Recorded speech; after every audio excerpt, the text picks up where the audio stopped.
Listo, buenas noches para todos.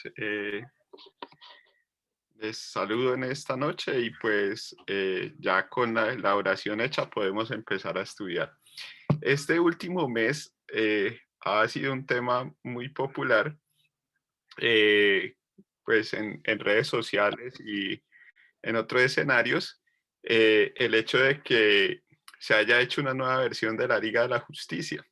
Bueno, que haya salido a la luz. Y ustedes dirán, bueno, William, No te atrevas a dar spoilers, porfa, que me la voy a ver este fin no, de no lo, semana. no lo voy a Ok. hacer. Entonces, ¿por qué traigo ese tema a colación? Porque ha sido tan sonado que se haya hecho una nueva versión o algo diferente con toda la historia que eso tiene.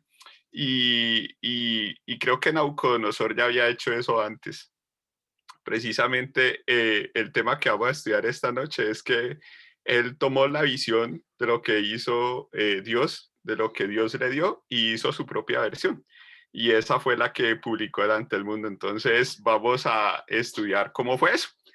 Entonces, empecemos. Vamos a abrir nuestras Biblias en Daniel capítulo 3. Y pues vamos a estudiar el tema que tenemos para esta noche, que es A prueba de fuego, se titula. De, eh,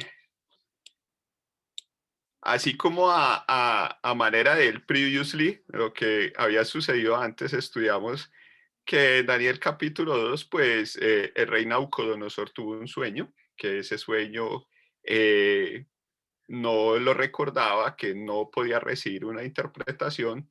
En últimas, así resumiendo de manera muy rápida, pues estudiamos que el Señor era el único que tenía esa interpretación, que el Señor era el único que podía revelar ese sueño y lo hizo a través de Daniel.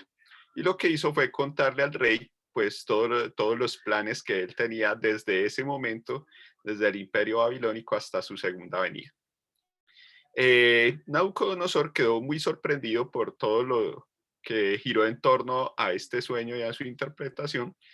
Y más o menos esta impresión y todo lo que había recibido le duró aproximadamente unos 9 años, hasta que meditando en eso de que Babilonia iba a caer, siendo la época dorada de Babilonia, siendo el momento en el que el imperio estaba en todo su esplendor, pues a él como que esa idea no le sonó mucho.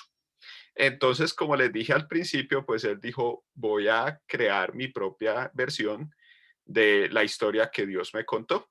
Y entonces decide hacer una estatua, pero en este caso con algunas diferencias. Y esa pequeña diferencia que tenía es que la estatua iba a ser toda de oro.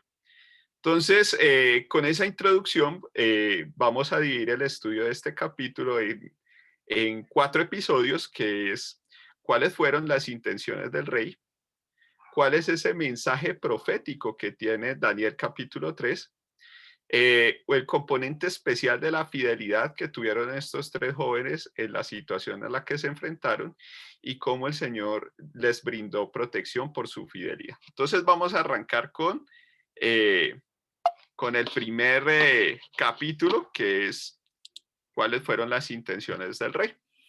¿Listo? Entonces, más o menos los vamos a basar o vamos a repasar con un poquito más de profundidad los versículos del 1 al 7 de este capítulo.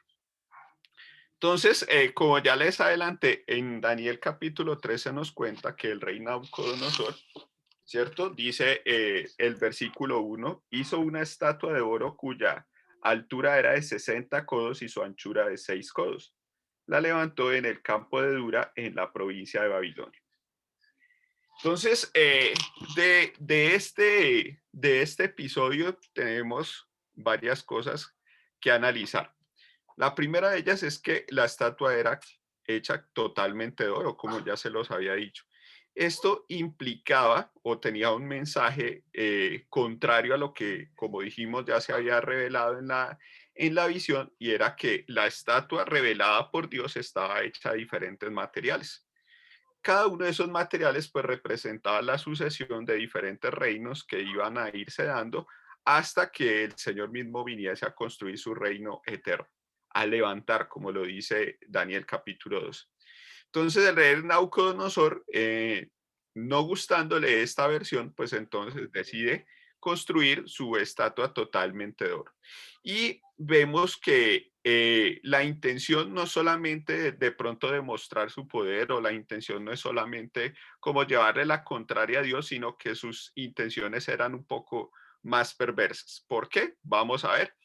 Resulta que en Daniel capítulo 2, versículo 44, eh, se usa una palabra que en hebreo es hakim, que significa levantar. Leo lo que dice Daniel capítulo 2, versículo 44. Dice, y en los días de estos reyes, el Dios del cielo levantará un reino que no será jamás destruido, ni será el reino dejado a otro pueblo.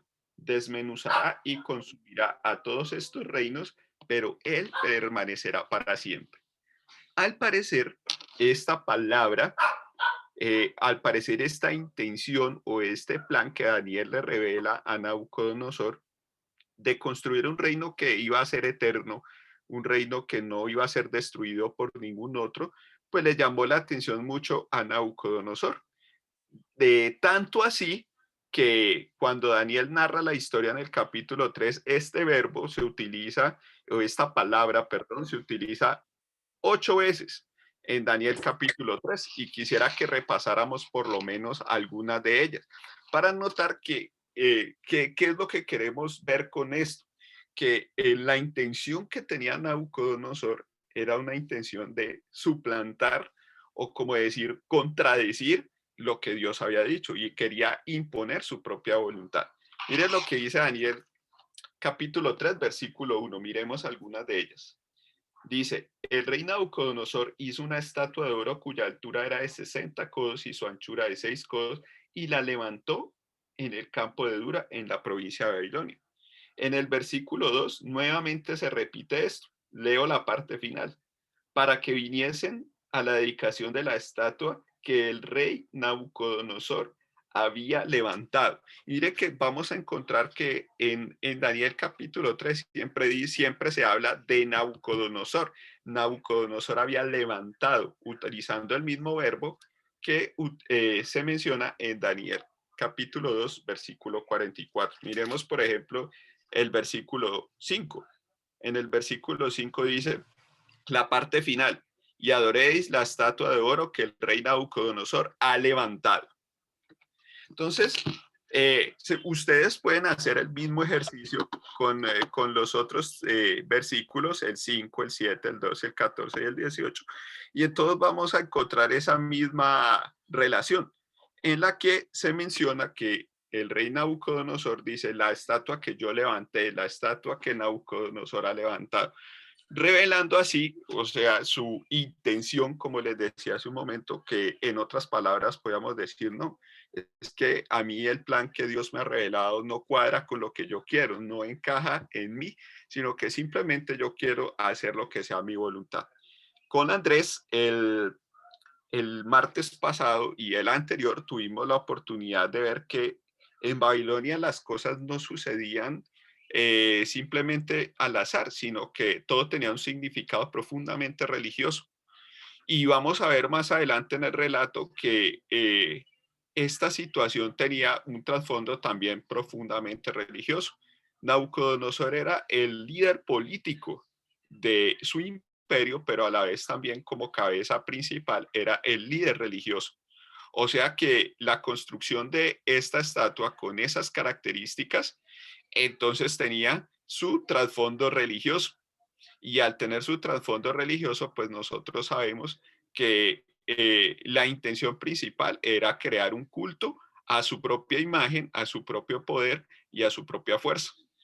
Pero para hacer esto, siendo Babilonia una nación totalmente formada por personas de todo tipo de culturas, todo tipo de religiones diferentes, todo tipo de nacionalidades y diferentes deidades, pues esto tenía que ser a través de una imposición, que la vamos a ver con más detalle ahorita. Luego, en el versículo 2, notamos esas intenciones religiosas, como les estoy diciendo.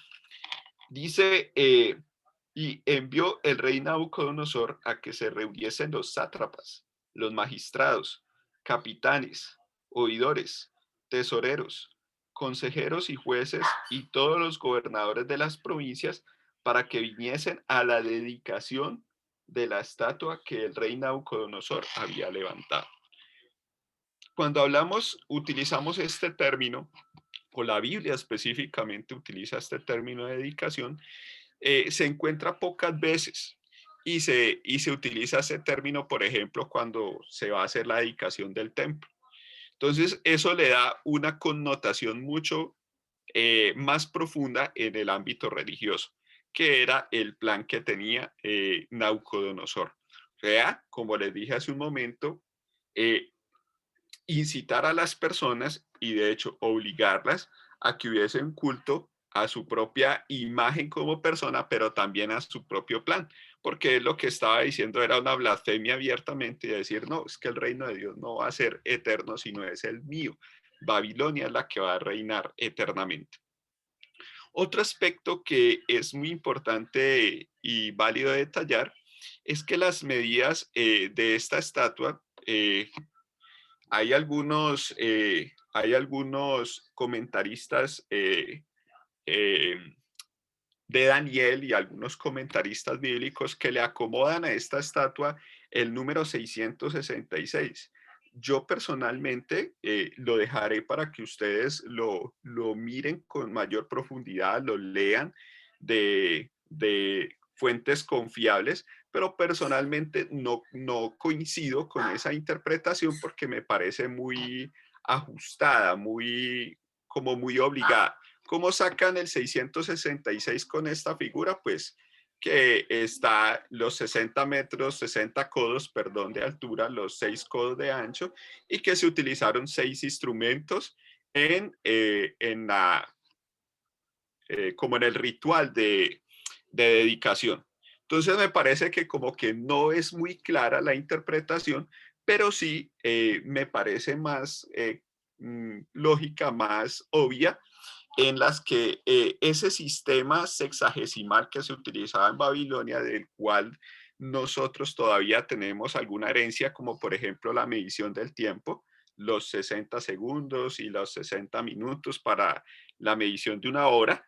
Entonces, ese sistema sexagesimal que va muy ligado al número 6 era el concepto de perfección para los babilonios, que contrasta mucho con el número 7, que es el número de perfección que se encuentra en la Biblia. Entonces, esas medidas como que sí guardan en lo que he leído y en lo que comparto con ustedes en esta noche, sí guardan un contraste que se muestra entre lo que era el plan de Dios, ¿cierto? El concepto de perfección para Dios y el concepto de perfección para Nabucodonosor.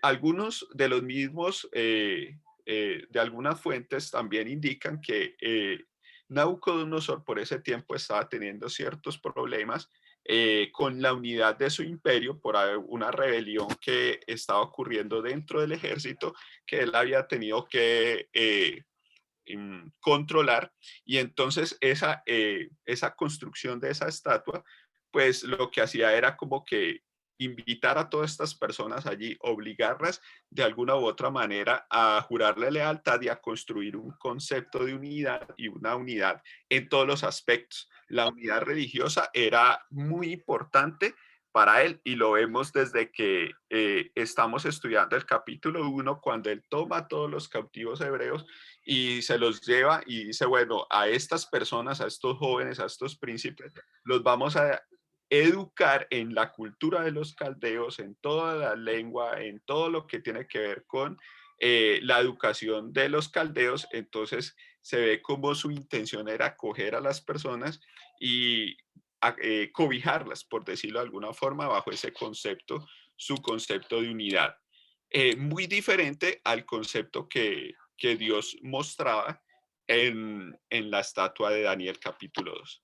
Entonces vemos que aquí esta situación, pues no solamente digamos que tiene un marco histórico que nosotros podamos decir, ay, vea, este rey este rey tan, ¿cómo podríamos llamarlo? A ver, ayúdenme a utilizar, ¿qué palabra podría utilizar en este momento que se me escapa? Este rey tan necio, terco,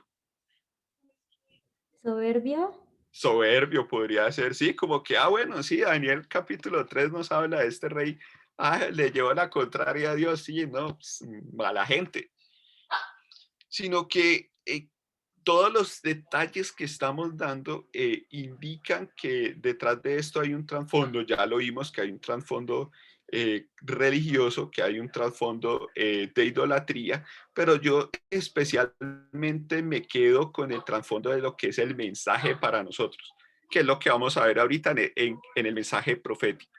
Generalmente cuando uno empieza a estudiar Daniel, te dicen, Daniel, el libro de Daniel se divide en dos partes. Una parte que es histórica, ¿cierto? Que es Daniel capítulo 1 hasta capítulo 6, y la parte netamente profética, que es Daniel capítulo 7 hasta capítulo 12. Generalmente esa es la primera aproximación que nosotros hacemos a Daniel, es comprender eso. Los primeros 6 capítulos son históricos, los siguientes son proféticos. Pero ya nos hemos dado cuenta que en el capítulo 2 hay un contenido altamente profético y como vamos a ver hoy, el capítulo 3 también tiene un contenido altamente profético. Entonces, podríamos como poner un poquito en tela de juicio, podríamos decir, colocar allí una recomendación, ¿no? No son totalmente históricos, sino que también tienen un contenido altamente profético estos capítulos.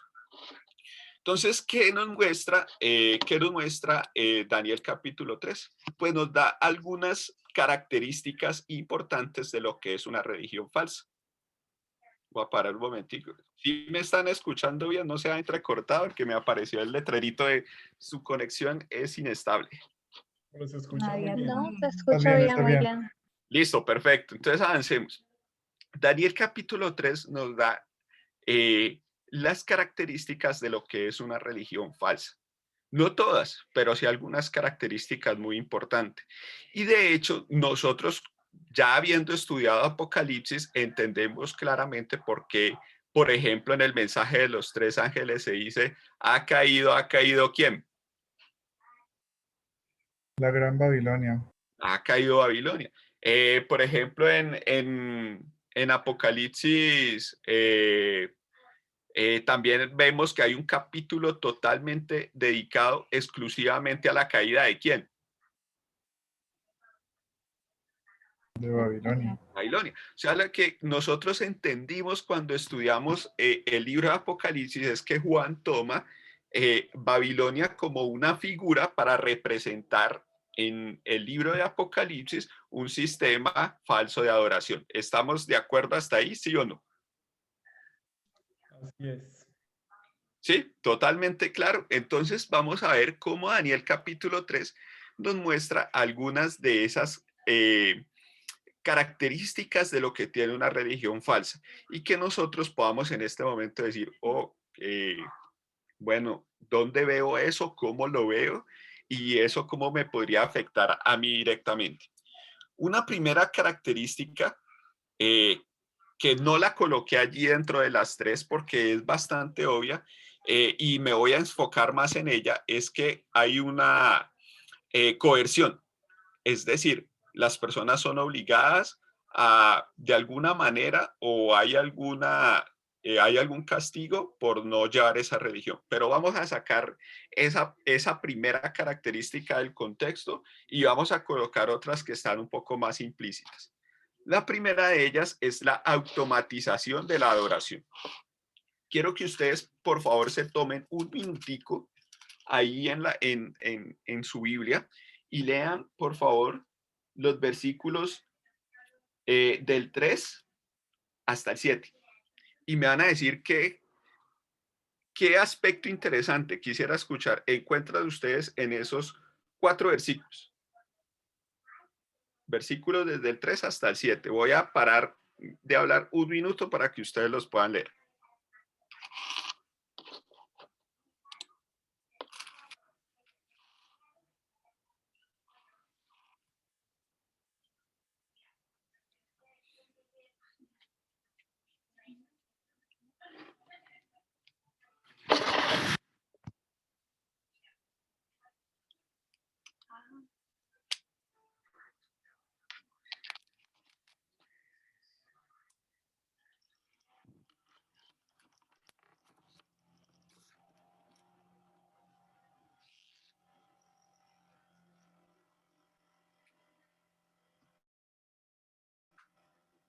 Eso en psicología y en marketing tiene un nombre.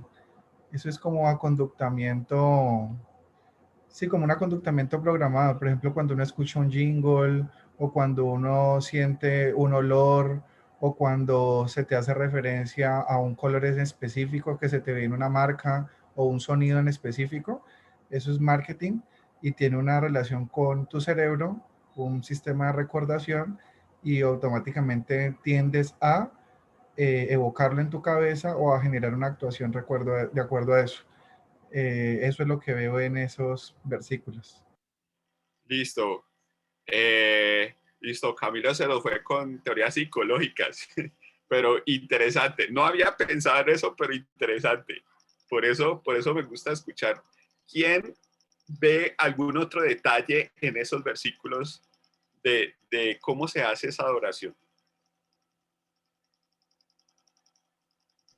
A mí me hizo pensar en esa primera característica que mencionaste, que no te ibas a enfocar en ella, pero que era una incluida y era esa coerción, era de, am, si usted no adora a esta estatua, entonces lo vamos a meter en el horno de fuego. Es una obligación. Listo, listo. Te quedaste con la parte del castigo.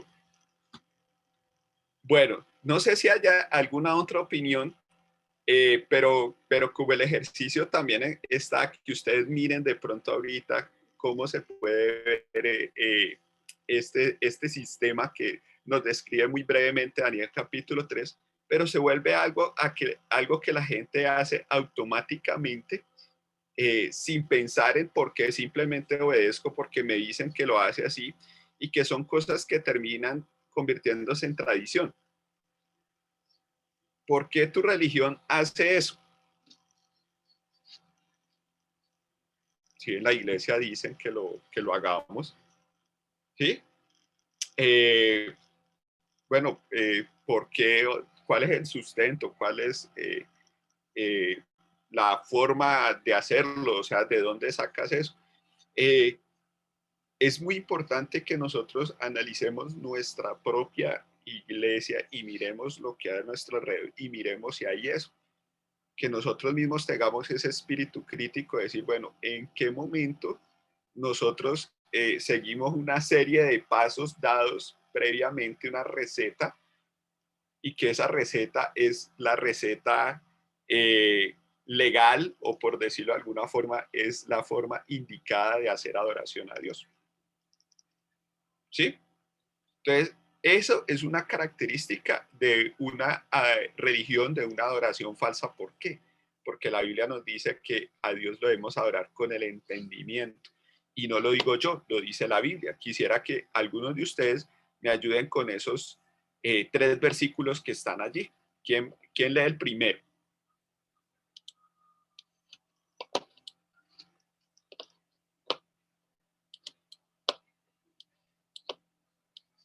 Yo tengo Salmos 47:7.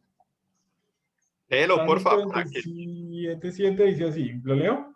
Sí, por favor. Porque Dios es el rey de toda la tierra, cantad con inteligencia. ¿Listo? Creo que es un versículo que no necesita explicación, ¿sí o no? Es bastante claro y te hace cuestionarte muchas cosas, ¿no?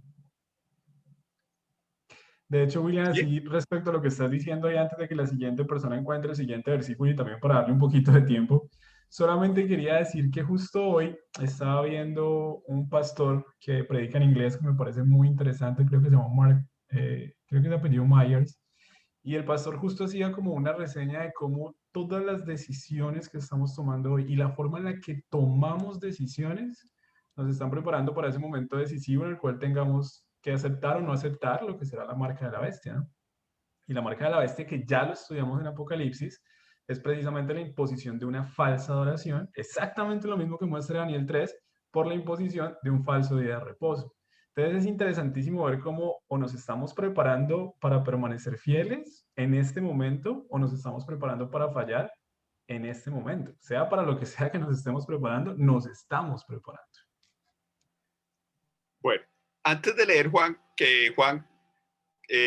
ese versículo de Juan 4 es muy conocido, seguramente ustedes lo habrán escuchado en muchas conferencias y sermones. Yo hago la siguiente reflexión, que la vuelvo a repetir porque ya la mencioné de una vez. Es muy fácil decir, sí, los de esa religión hacen todo automático y lo repiten y no saben por qué lo hacen. Pero como esto más que criticar a los demás es examinarme yo mismo, entonces yo vengo a plantearles la pregunta, ¿cuántas veces de pronto yo canto el himno o hago mi oración de manera automática? ¿Sí? Y la hago repetitiva, carente de esa palabra, como decía ahí, cantad con inteligencia. ¿Cuántas veces yo cuando estoy cantando el himno, en realidad reflexiono y tomo para mí la letra del versículo, no lo canto ¿sí? Leamos Juan, ¿quién me ayudó con Juan capítulo 4, 23 y 24? Dice, mas la hora viene y ahora es cuando los verdaderos adoradores adorarán al Padre en espíritu y en verdad, porque también el Padre tales adoradores busca que le adoren. Dios es espíritu y los que le adoran en espíritu y en verdad es necesario que le adoren. Creo que es otro versículo que no requiere explicación y utiliza una palabra bastante comprometedora, diría yo. Dice, los verdaderos adoradores. ¿Listo? Y el último versículo, Salmos 32, versículo 8 y 9. ¿Quién me ayuda con este, por favor? Yo lo tengo. ¿Me escuchan? Sí, perfectamente. Ok. Bien, entonces leemos en Salmos capítulo 32, versículo 8 y 9. Te haré entender y te enseñaré el camino en que debes andar. Sobre ti fijaré mis ojos. No seáis como el caballo o como el mulo, sin entendimiento, que ha de ser sujetados con cabestros y con freno, porque si no, no se acercan a ti.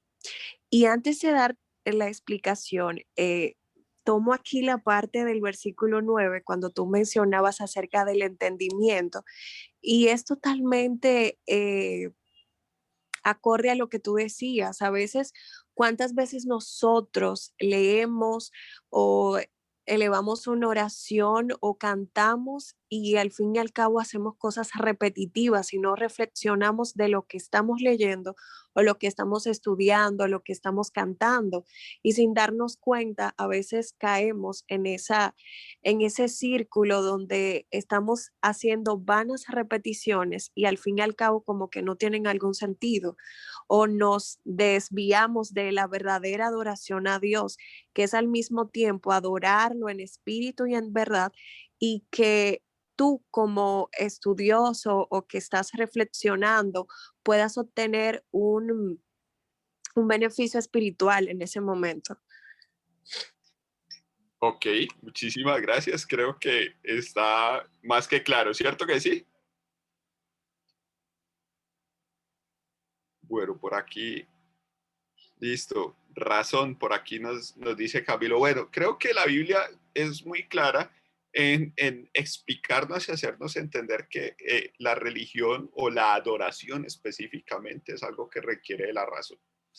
Otro aspecto bastante importante que encontramos en esos 4 versículos es que la forma en cómo se repite el proceso tantas veces es una forma de enfatizar cómo el servicio estaba acomodado para hacerlo espectacular, para hacerlo llamativo, para hacerlo sensible a los sentidos. Entonces, esa es una característica muy importante de un sistema de religión falsa, que la religión falsa se centra más en la forma, en cómo se presenta, en llamar la atención, en la parte externa de la religión y no en la parte interna, en el llamado, en la reflexión, en lo que, por ejemplo, hacía Jesús. Jesús antes de eso le hacía ver a la persona que estaba en pecado, ¿sí? Entonces, en este momento aquí Camilo utiliza una palabra a través del chat, entonces él utiliza el show, Y creo que si nosotros vemos, ese es un ingrediente que se utiliza en muchos servicios de religión, de alabanza, en muchas iglesias alrededor del mundo William, hoy. Sí. creo que Juli tiene un comentario, tiene la mano levantada. Ok, sí, sí, me ayudan con eso porque yo para poder ver la presentación, entonces me dice, ¿quién la tiene para poderlo escuchar? Perfecto. Zuli. Zuli, te escuchamos. Sí, qué pena, es que no quería intervenir porque no quería interrumpirte, entonces estaba esperando que pasara el tiempo. Quería opinar con respecto a lo que tú dices sobre la adoración, sobre el uso de la música y la religión falsa. Quería profundizar un poquito de eso y te pido disculpas de antemano si me tomo un poco de tiempo. Dice Eclesiastés que no hay nada nuevo nunca debajo del sol, y las cosas que se repitieron en el pasado se van a repetir exactamente en el futuro. Aquí en el libro del Daniel nos está diciendo que Nabucodonosor llamó a toda clase de artistas, arpa, tamboril, todos los instrumentos que se pudieron haber imaginado y que existían en esa época se utilizaron para llevar a la gente a la adoración falsa. Como esto es un tipo de lo que va a suceder a futuro, podemos llegar a deducir de que este mismo escenario se va a repetir de la misma manera. La Babilonia futura, la Babilonia que ahora estamos presentando, la que vamos a vivir en los últimos tiempos, también va a utilizar la música como un medio de manipulación psicológica de las masas. Va a utilizar la música para llevar a todo el mundo a que acepten un día falso de reposo y acepten un nuevo orden mundial. Por ejemplo, vemos aquí en Apocalipsis capítulo 18, versículo 22, si ustedes lo pueden buscar después, dice, con respecto a la caída de Babilonia, entonces un ángel poderoso alzó como una gran piedra de molino y la echó al mar diciendo, con tanto ímpetu será derribada Babilonia. Versículo 22 dice, no se oirá más en ti voz de arpista, músicos, flautistas, ni trompeteros, ni artífice alguno se hallará más en ti, ni sonido de molino se oirá más en ti. Quiere decir que en los últimos tiempos, esta Babilonia, esta Roma papal, Roma pagana, va nuevamente a utilizar la música para llevar a la adoración mundial. Hay un video muy importante que es de Walter Fight, de Amazing Facts. Si ustedes quieren verlo, se llama El Fuerte Pregón. Y él analiza muy bien cómo la música, cómo hay conexiones muy fuertes entre los grandes cantantes y músicos y discografías en el mundo con la Iglesia Católica. Y es sorprendente la conexión que existe. Entonces, voy aquí a tomarme el tiempo. Hay una canción de Prince, no sé si ustedes lo conozcan, un cantante muy famoso que se llamaba Seventh, The Power Generations, y esa canción habla explícitamente en contra de los adventistas del séptimo día. Y miren lo que dice la canción. Dice, los 7, con respecto a los adventistas, los veremos caer. Se interponen en el camino del amor y los fumaremos a todos. Los adventistas del séptimo día se van a oponer frente a la idea de orden mundial, se van a oponer frente al ideal de paz. Pues esta canción le está diciendo, con intelecto y una pasión, nadie más en todo el universo se comparará jamás. Espacio y tiempo, así que no llores, dirán. Y aquí recita un pedacito de Apocalipsis y dice, y vio un ángel descender hacia mí, en sus manos tiene las mismas llaves, palabras de compasión, palabras de paz, y en la distancia los pies de un ejército marchando, pero aquí los 7 los veremos caer. Y nos acostamos en la arena del mar, y ante nosotros la animosidad se mantendrá, y decretará que no hablaremos de amor, solo blasfemia, y a lo lejos otros 7 maldecirán. Porque los 7 los veremos caer, porque se interponen en el camino del amor y los fumaremos a todos. Prince tiene un pasado, él fue adventista de pequeño, y él después se desvió del camino. Y dice la Biblia que quien tiene la verdad y se desvía, se convierte como una casa en la cual los demonios entran. Entonces, vemos que a través de esta música hay muchas otras canciones, agrupaciones. Está, por ejemplo, de Black Sabbath, que es un grupo de heavy metal, que habla en contra de los adventistas. Y la carátula es una blasfemia, por decirlo así, al mensaje de los 3 ángeles, y ustedes lo pueden analizar después. Entonces, ¿por qué? ¿Será que estas personas lo hacen de forma inconsciente? No. Ellos ya han identificado quién es el pueblo de Dios, ya saben quiénes son los adventistas del séptimo día. Roma lo sabe y sabe de antemano que se van a oponer a ese gran orden mundial. Y lo que hacen a través de la música es conducir a la gente a una doctrina falsa y a que acepten finalmente quién va a tener el poder, y a que rechacen la palabra de Dios y que vean en los adventistas al enemigo futuro. Qué pena que me extienda tanto. No, muchas gracias. Bueno, creo que no tengo que enfatizar nada en la importancia de la música en la adoración. Quizá eso pudiera ser el tema de todo lo que tiene que ver la música y el papel que va a desempeñar en el gran conflicto. Podría ser un solo tema de estudio para después de Daniel y Apocalipsis. Sí, sin embargo, pues lo estamos viendo que Daniel nos lo muestra como una característica muy importante, y ya Zuli pues nos da muchos más detalles de eso. Jacques Ducan, en Secretos de Daniel, analizando este capítulo 3, menciona este párrafo que me pareció importante compartir con ustedes. Yo pensaba que hoy iba a alcanzar a abordar los 4 puntos del capítulo, pero solo abordamos uno. Entonces, Gabriel, creo que debo cambiar lo que dije al principio. Perfecto, William, eso no es ningún problema. Listo. Entonces, miren lo que dice el párrafo. Los antiguos sabían cómo utilizar la música para provocar una experiencia mística. Y de hecho, la música por mucho tiempo ha estado asociada con el uso de las drogas y la práctica de la mutilación para inducir el éxtasis o unio mística. Todo queda en el nivel de las emociones y el sistema nervioso. Incluso hoy, gracias a los medios, podemos ser testigos del efecto de la música sobre las masas. Los cantantes y los músicos ejercen un poder tremendo sobre las multitudes de aficionados devotos. Ya no necesitamos letras ni un mensaje coherente para convencer a los demás. El fenómeno incluso ha invadido las comunidades religiosas.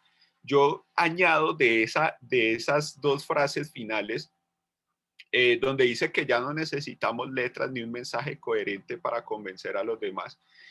Es que este fenómeno nosotros podemos analizar la música secular y mirar pues todos los mensajes que hay en contra de la iglesia y en contra de Dios y en todo eso, pero es que incluso esto se ha venido metiendo hasta dentro de la misma música cristiana.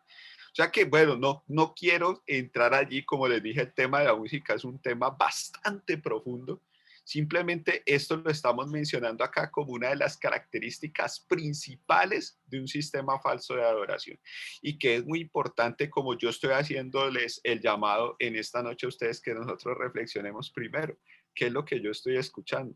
Segundo, cómo es mi forma de adorar a Dios, cómo me estoy presentando a Él, cómo es la forma en la que yo me conecto con Él cuando yo estoy en ese propósito de adoración. Si yo lo estoy haciendo de una forma simple o meramente mecánica, o le estoy colocando, como dice el salmista, la inteligencia, le estoy colocando la razón. Sí, hay muchos aspectos importantes, y lo que dice ahí, el mensaje de nuestra iglesia es un mensaje coherente, y que eso es lo que debe convencer a los demás, no simplemente una forma o algunas características de presentación. ¿Listo? Nos quedamos aquí en la segunda parte. Recuerden que les dije al inicio que eran 4 partes. ¿Cuál es ese mensaje profético? Aunque ya hemos dado algunos adelantos, algunos spoilers de cuál es el mensaje profético, pues en realidad Daniel capítulo 3 tiene un mensaje que es profundamente profético y que se aplica muchísimo para nosotros hoy. Vamos a abordarlo con más detalle el próximo martes, con la ayuda de Dios, si Él nos lo permite, estar aquí con ustedes. Entonces vamos a suspender la presentación acá y nos veríamos para continuar con este estudio bastante interesante, Daniel capítulo 3, el próximo martes. Perfecto, William, muchísimas Eso gracias quiere por eso. decir que Camilo hubiera podido tener la bienvenida dentro de 8 días. Todavía puede, todavía Ah. puede. Todo se devolvió, entonces podemos volver a eso. No, ya no podemos dejar a Lorena ilusionada. Yo creo que para dentro de 15 todavía también alcanza. Espero. Yo creo que Lorena dentro de 8 días y dentro de 15 Camilo. ¿Qué dice Gabriel? De acuerdo. Perfecto. Gabriel, entonces terminamos con una oración. Así será. De todas maneras, muchas gracias a todos por conectarse. Vamos a tratar de tener en cuenta esos motivos de oración que se compartieron al inicio de la programación. Gracias a las personas que han hecho sus comentarios, gracias a quienes están enriqueciendo por medio de sus aportes este estudio que estamos haciendo. De eso se trata, que entendamos este espacio como un espacio donde venimos a hablar de lo que la Biblia se ha revelado a nosotros, de lo que Dios tiene como mensaje para nosotros. Y por eso queremos invitarlos a eso. Si ustedes leen el capítulo y quieren venir y compartir eso que Dios les mostró esta semana, por favor vengan y háganlo en este grupo, que para eso es. Yo veo que Zuli tiene la mano arriba. Zuli, si tienes otro comentario, es absolutamente bienvenido en este momento.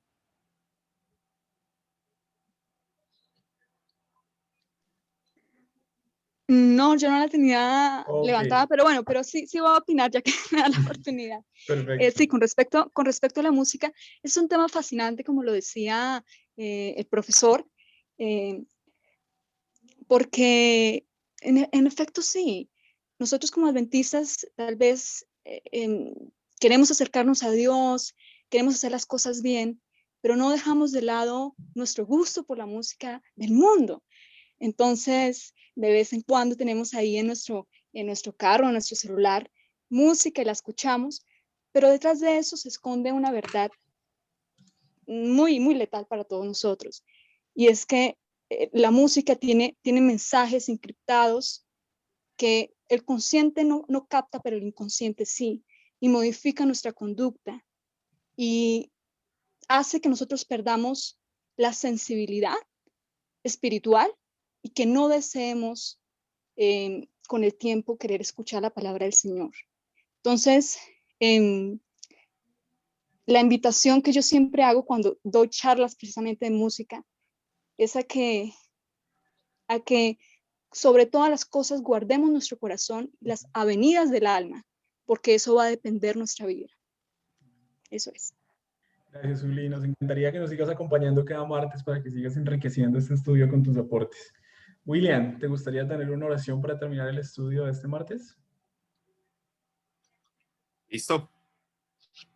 Los invito para que allí donde estemos, en el lugar que hayamos escogido para ubicarnos para el estudio de esta noche, pues nos comuniquemos con nuestro Dios. Oremos.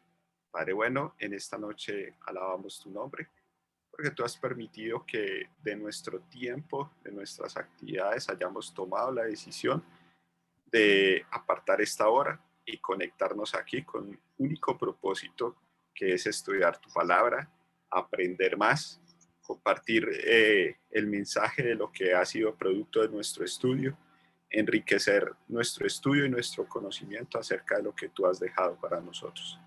Agradecemos la presencia del Espíritu Santo, Señor, quien nos ha guiado, quien nos ha dado la inteligencia, quien nos ha ayudado a comprender el mensaje que está allí en la Biblia para nosotros de una mejor manera. Ahora lo que pedimos, Señor, es que nos des la inteligencia y la decisión para hacer los cambios que correspondan en nuestra vida, para tomar las decisiones que se requieran tomar, y que, como siempre, Señor, nuestro objetivo permanezca siempre siendo el objetivo de encontrarnos contigo en la Canaán celestial. Amén. Bendícenos en esta noche, Señor. Bendícenos este resto de semana en las actividades que debamos cumplir, ya sea laborales o académicas, a las familias de cada uno de nosotros, Señor. Confiamos en tu bendición y en tu compañía. Todo esto lo hemos pedido en el nombre de Cristo Jesús. Amén. Amén, Señor. Una muy feliz noche para todos y nos encontraremos nuevamente el próximo martes, así que los invitamos no solamente que vengan, sino de que también traigan amigos, familiares y mucha gente más para que se prepare junto con nosotros. Una feliz noche y un bendecido resto de semana para todos. Gracias, buenas noches. Gracias, buenas noches.